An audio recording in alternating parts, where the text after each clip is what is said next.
day everyone. Today, we will be discussing of what really happened in Cavity Mutiny on 1872, which is one of the most important events in Philippine history. This event is significant because it awakened Filipino nationalism and eventually inspired the revolution.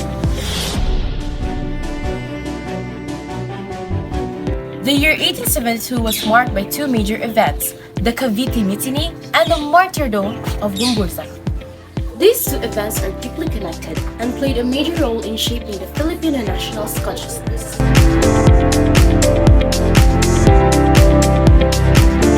The word mutiny means a rebellion against authority. It comes from the old word mutin, which means to revolt. The Cavite Mutiny refers to the uprising of Filipino military personnel and workers in Cavite against the Spanish government. The Cavite Mutiny happened on January 20, 1872 at Fort San Felipe, a Spanish arsenal in Cavite. Around 200 Filipino soldiers and laborers united, believing that their uprising would trigger a larger national revolution. However, the mutiny failed, and the Spanish government responded with large extreme measures. Before 1872, Filipino workers in Cavite Arsenal enjoyed several privileges. First, exemption from paying tribute and taxes.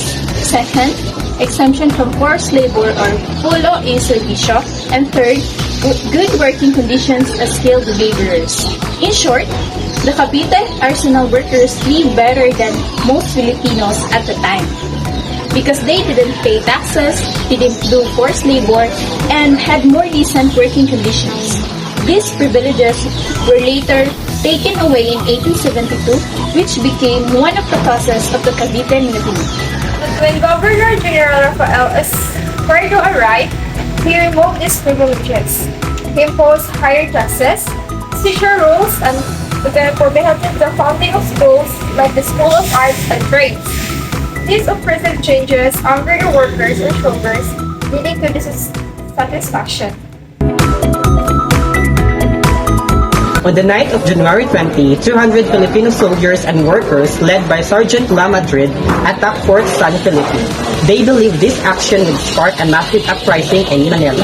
Coincidentally, on the same night of the district in Sapaloc, Manila, there was a celebrating of the Feast of the Virgin Mary, and there were a firework. The revolutionaries in Cavite mistook the fireworks as a signal of the start to the revolt. The mutineers attacked the Spanish officers and seized the arsenal, but Governor Espardo immediately sent reinforcements. Because the expected support from Manila never arrived, the mutiny was killed quickly. Many rebels were killed while others were captured.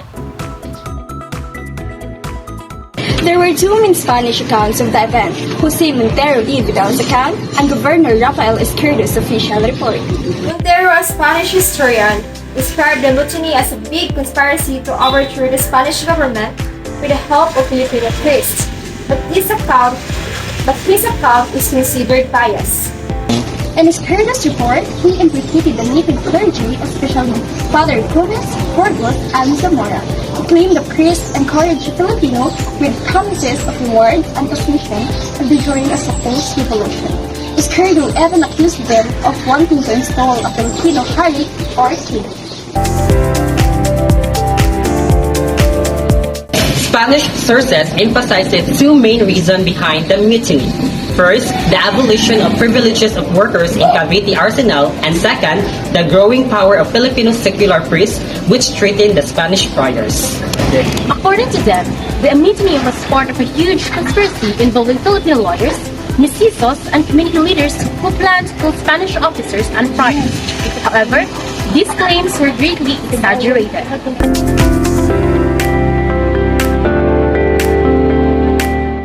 The most tragic outcome of the mutiny was the execution of three priests now known as Gumburza: Father Mariano Gomez, Father Jose Burgos, and Father Jacinto Zamora. They were prominent priests who advocated for the secularization of parishes. The Spanish friars felt threatened by their influence, so they used mutiny to eliminate them. Father Mariano Gomez was elderly priest in his mid-70s, born in Cavite. He was also known for his nationalism and accepted his death calmly. Father Jose Burgos, only 35, was highly educated and active in promoting reforms in the church. He was accused because he openly supported the rights of Filipino clergy. Father Jacinto Zamora was 37, a parish priest known for being strict against arrogant Spaniards. He was falsely implicated because of misunderstood letter. On February 17, 1872, the three priests were executed by the rope in Cavity. This event shocked Filipinos and was witnessed by a young Jose Rizal. Other Filipinos were also punished, like Joaquin Pardo de Tavera.